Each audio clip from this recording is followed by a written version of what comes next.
Hi everybody, this is Josh from the From a Certain Point of View podcast, and I am so excited today to be reacting to the season 2 Mandalorian trailer that dropped today. I'm excited. I'm wearing my Mandalorian shirt.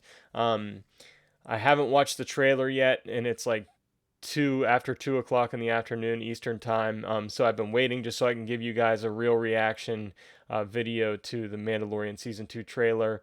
Um, and so here we go. Let's dive right into it.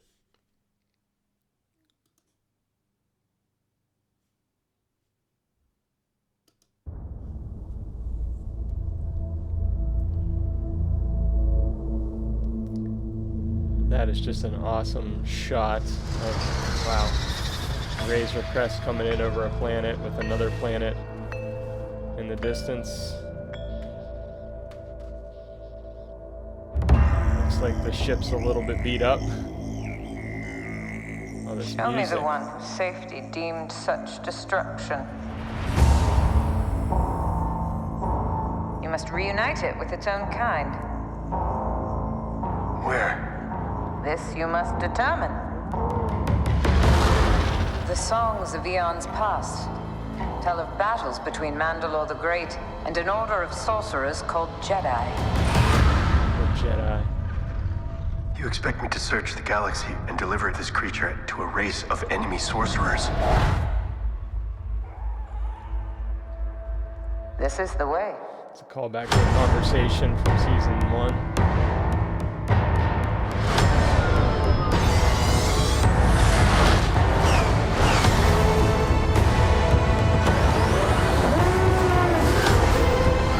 You know this is no place for a child. Wherever I go, he goes. So I've heard.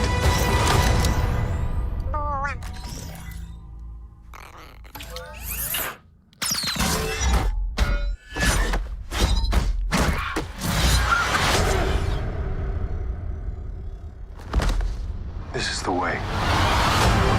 This is the way.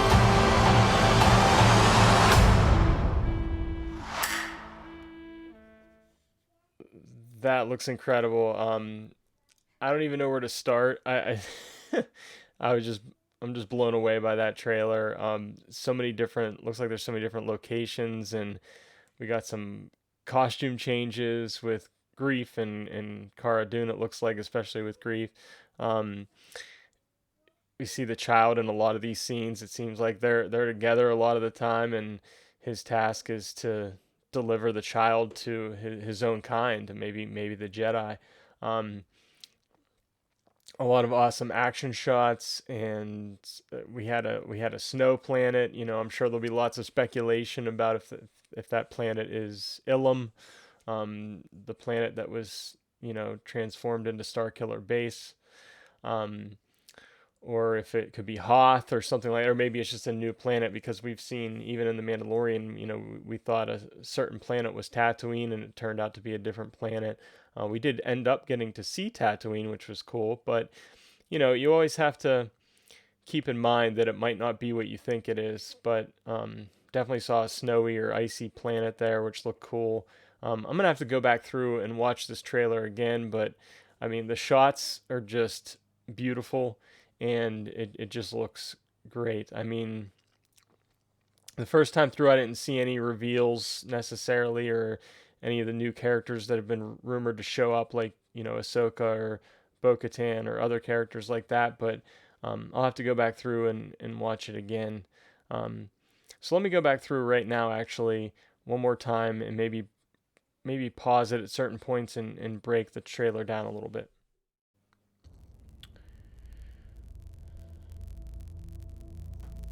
Okay, so again, I just love this shot over this planet and approaching another planet in the distance, an Earth-like looking planet, and we can see the Mando's ship, the Razor Crest, is a little beat up, which is pretty typical.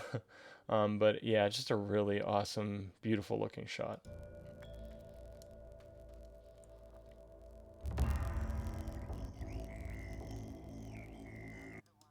And then of course we just have this awesome music. I'm hoping this is, some of the music from the second season from Ludwig Göransson, and I can't wait to see how he expands the themes in the second season. And I just love that. And those few notes there just sound very dark and very brooding, haunting in a way.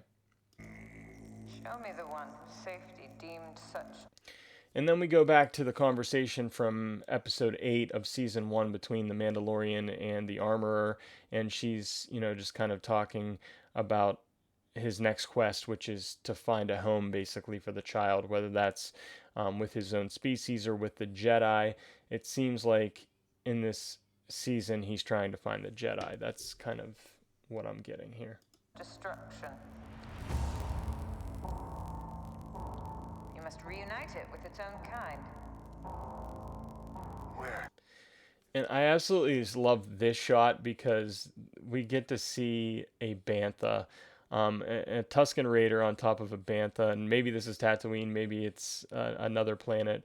I'm not sure, but I don't want to speculate too much, because I made that mistake in the past with season 1. But I just think this is excellent that we have a bantha here. Just awesome. This you must determine.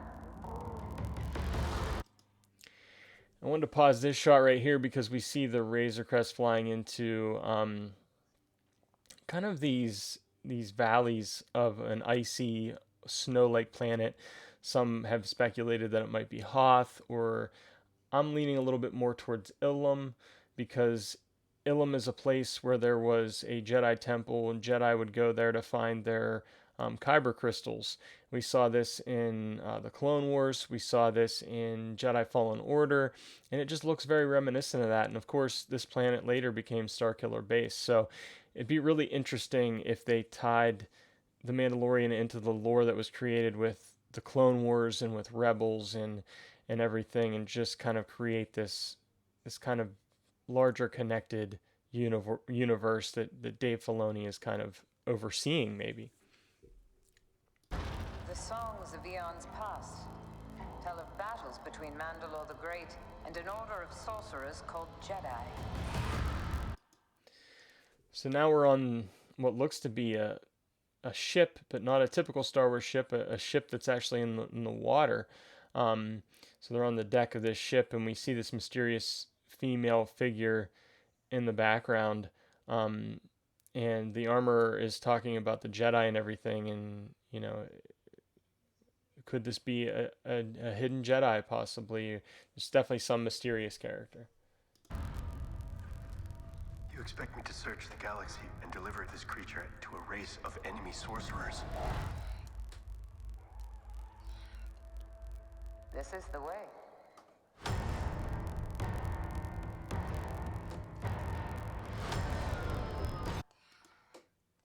So I love that there are X-Wings here just kind of flanking the Mandalorian. I'm not sure if they're on his side or not, but it definitely looks like there's an R2 unit in that ship, which is just awesome.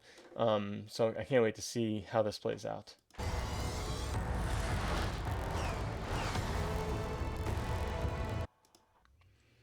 I also just love the wardrobe change here, and just the look and appearance of Grief Karga and Cara Dune as they seem to be working together. Maybe they're on Navarro, kind of holding that planet down. Possibly, it seemed like that's what they were going to be doing at the end of season 1. And then we get more of these TIE fighters, and again a look at what they look like, after they've landed and then taking off. And then we get this shot that's on this Imperial ship. It looks like, and it just has that classic look of an Imperial ship, and I just love that bit of nostalgia. This is no place for a child. We see Mando in action with the jetpack once again. Hopefully he's mastered it and fine-tuned it by now. Wherever I...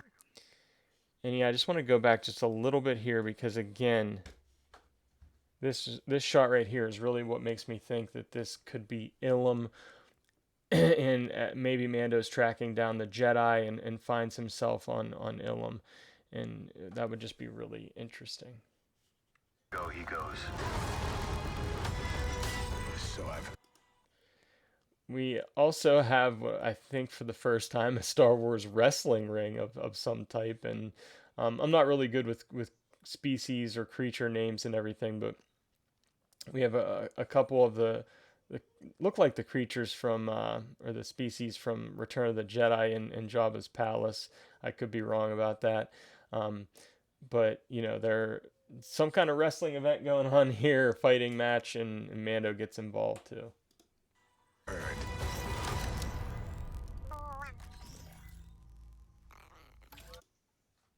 I love this shot right here where the child hits the button and just goes into hiding mode because he knows that it's about to go down. Mando's about to do some work here.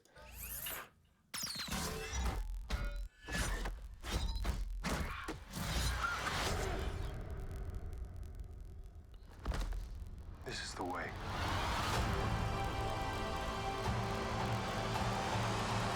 And finally, I just absolutely love the title card here and the look of the logo and everything, and the change in color to blue, and the Mandalorian and the child both being in the letter A there.